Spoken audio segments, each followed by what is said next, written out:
Dekat sini saya ada satu filamen untuk mesin 3D printer yang jenis ABS. Saya ada yang warna biru macam ni. Biasa filamen yang orang selalu guna dekat mesin 3D printer yang jenis PLA, jenis ABS dan jenis PETG.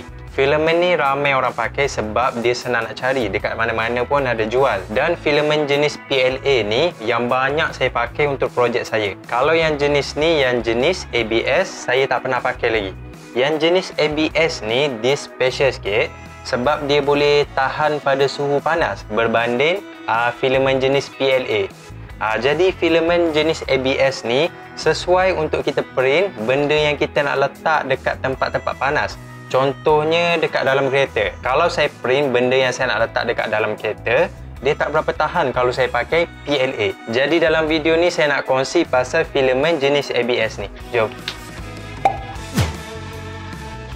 Biasa kalau kita baru mula-mula guna mesin 3D printer ni, filamen pertama yang kita akan print, kita akan guna adalah filamen yang jenis PLA. Sebab material filamen PLA ni dia mudah untuk kita handle, mudah untuk kita guna dan takat lebur dia ni tak perlu tinggi untuk cairkan plastik PLA ni. Contohnya yang ni material yang saya print dari PLA. PLA ni ataupun nama penuh dia adalah polylactic acid. Yang menariknya pasal PLA ni sebab PLA ni dihasilkan daripada tumbuhan, contohnya tebu, ubi kayu dan jagung.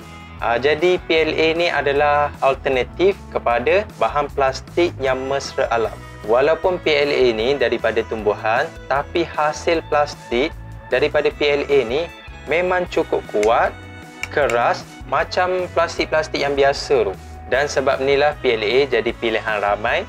Bila dari tumbuhan macam ni, dia boleh hancur kalau kita campak dekat luar. Dia macam daun yang kering.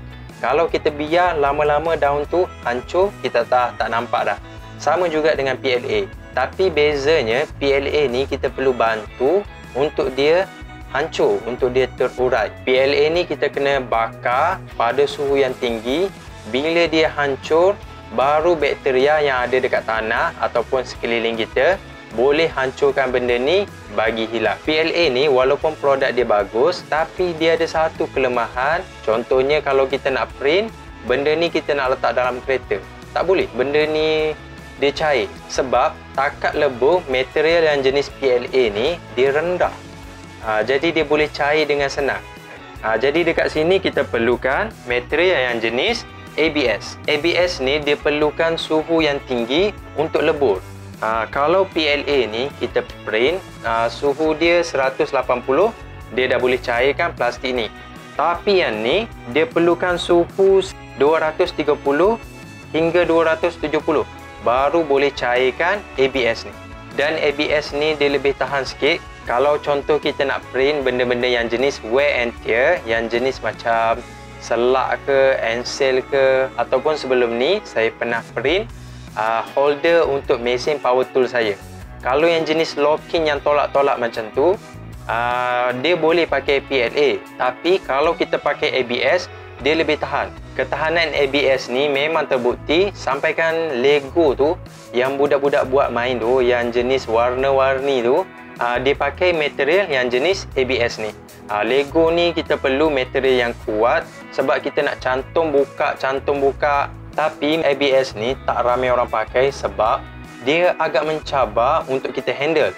Berbanding kalau kita nak pakai PLA. ABS ni dia perlukan suhu yang tinggi dan suhu yang stabil.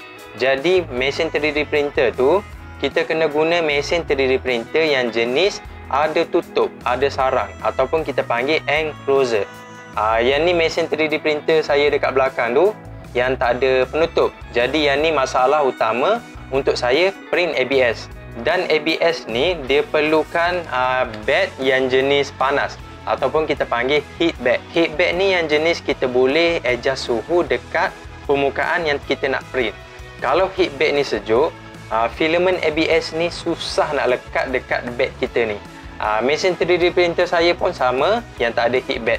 Jadi yang ni masalah kedua untuk saya print ABS. Satu lagi yang orang tak suka pasal ABS ni, sebab bila kita print, dia hasilkan bau yang kuat. Jadi kalau tempat tertutup macam bilik saya ni, dia kurang sesuai untuk kita print ABS. Seeloknya kita print ABS ruang asing ataupun bilik yang kita dah standby lengkap dengan ruang udara yang baik. Tapi tak apa, saya nak cuba juga print ABS ni guna mesin 3D printer saya. Saya nak cuba print holder untuk pegang lampu LED. Lampu LED ni sebenarnya dihasilkan haba yang tinggi. Dia panas. Jadi saya nak cuba print casing untuk lampu LED ni. Sebelum ni casing ni saya pakai material yang jenis PLA. Saya dah test selama 2-3 bulan. Kalau setakat ni tak ada masalah sangat PLA ni. Tak nampak macam kecut ke, kembang ke. Tapi saya nak cuba juga print pakai ABS ni sebab material ABS ni dia lebih sesuai untuk saya guna dekat projek kali ni. Dekat belakang kotak ni, yang ni suhu yang direkomend. Kalau tengok dekat sini ABS, suhu yang direkomend 230 darjah Celsius sehingga 270 darjah Celsius. Untuk suhu ni, kalau kita salah set panas, dia jadi tak berapa cantik. Kalau kita set kurang panas pun sama tak berapa cantik. Jadi kita kena setting suhu yang betul-betul ngam dengan filament kita. Untuk setting suhu ni, kita boleh test satu-satu suhu. Daripada suhu 230 hingga 270. Tapi cara ni dia agak lambat. Jadi dekat software ni, dia ada satu kaedah yang kita panggil sebagai temp tower. Dekat sini kita ada beberapa jenis jambatan. Setiap layer ni, dia akan print suhu yang beza. Contohnya dekat sini, 250 darjah Celsius. Atas dia ni, 245 darjah Celsius.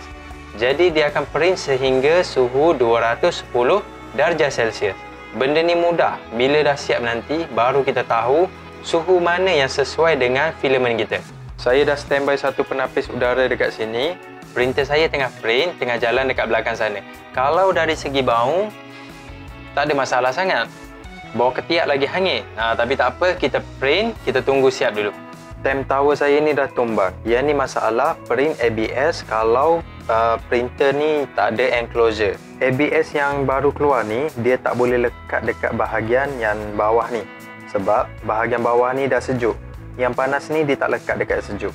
Punca dia sebab saya lupa nak tutup kipas dekat sini. Tapi tak apa, saya dah ada detail yang ni pun dah cukup. Kalau tengok dekat temp tower ni, bawah ni bahagian panas, dia naik sikit-sikit jadi kurang panas. Jadi saya kena cari surface yang mana yang smooth. Kalau yang bahagian panas ni dia ada macam bubble. Yang ni terlalu panas. Kalau atas sikit ni pun ada lagi bubble. Yang ni macam okey.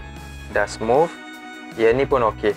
Jadi saya kena cari antara 225 dengan 220. Suhu dua ni ngam.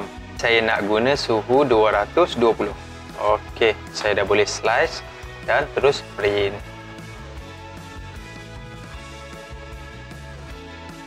Okey, dah siap.